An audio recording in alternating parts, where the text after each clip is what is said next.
They hit the ground hard. Pain shot up Maya's legs as she landed awkwardly on a narrow strip of grass behind the apartment building. Jalen cried out softly, but stayed upright. Neither of them stopped moving. "Run," Maya whispered. They ran. Down the alley, past overflowing dumpsters and flickering security lights. Somewhere behind them, boots thundered down the stairs. A voice shouted into a radio. "They're on foot." Maya's lungs burned. Her mind raced faster than her legs. They weren't just trying to scare her now. They were trying to erase her. They cut through backyards, hopped fences, tore through a construction site, where exposed rebar clawed at the night sky. Sirens wailed in the distance, not close enough to help, close enough to warn. Jalen stumbled. Maya caught him before he fell. "You okay?" He nodded, breathless, fear widening his eyes. "They're not stopping, are they?" "No," Maya said, "which means we're close." They ducked into an abandoned laundromat. Windows boarded, sign cracked and faded. Maya forced the door open just enough for them to slip inside, then pulled it shut. They were behind rows of dead machines, hearts pounding so loud Maya was sure it would give them away. Flashlights swept past the broken windows. A voice hissed, "They were here." Another replied, colder, sharper, "Find the drive." Maya held her breath. Minutes passed, then more. Finally, the lights disappeared. Jalen slumped against a washer, shaking. "They're cops. How can they do this?"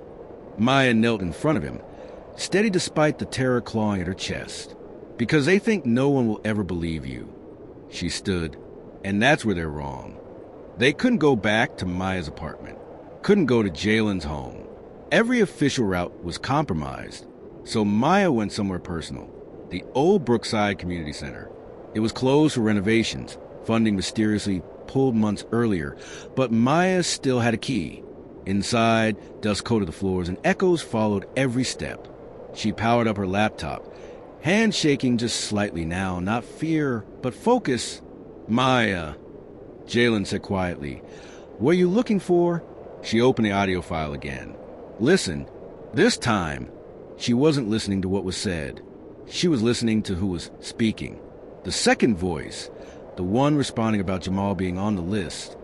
Something about it felt familiar. She isolated the audio, cleaned it, ran it through old recordings she'd archived over the years. Then it hit her. Her stomach dropped. "That's not just a cop," she whispered. "What?" Jalen asked. Maya turned the screen toward him. A photo appeared, older, polished, smiling for the camera. Captain Reed Mercer. But that wasn't the connection.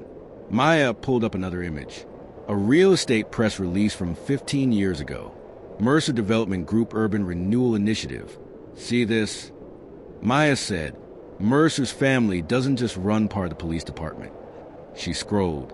"They own half the land around Brookside." Jalen frowned. So when property values drop, when crime statistics rise, when a neighborhood gets labeled dangerous." She looked at him. "Developers swoop in. Residents get pushed out. Homes get seized. Bought cheap. Demolished."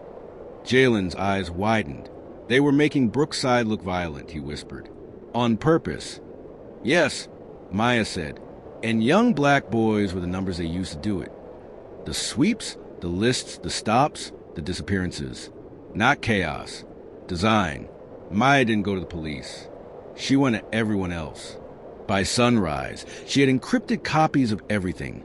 Videos, audio, lists, property records sent to 3 national news outlets, 2 civil rights organizations, and 1 federal oversight office.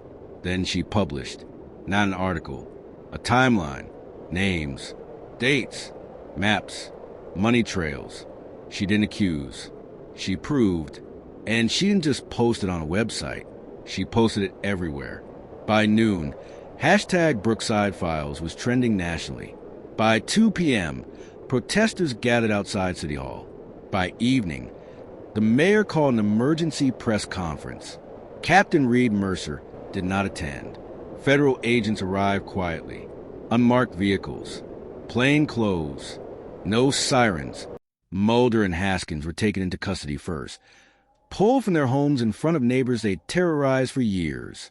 Then supervisors. then internal affairs officers who buried complaints. Finally, at 6:47 p.m., Reed Mercer was arrested in his office, still smiling, until the cuffs went on. Jamal Peters was released, charges dropped, record expunged. So were dozens of others.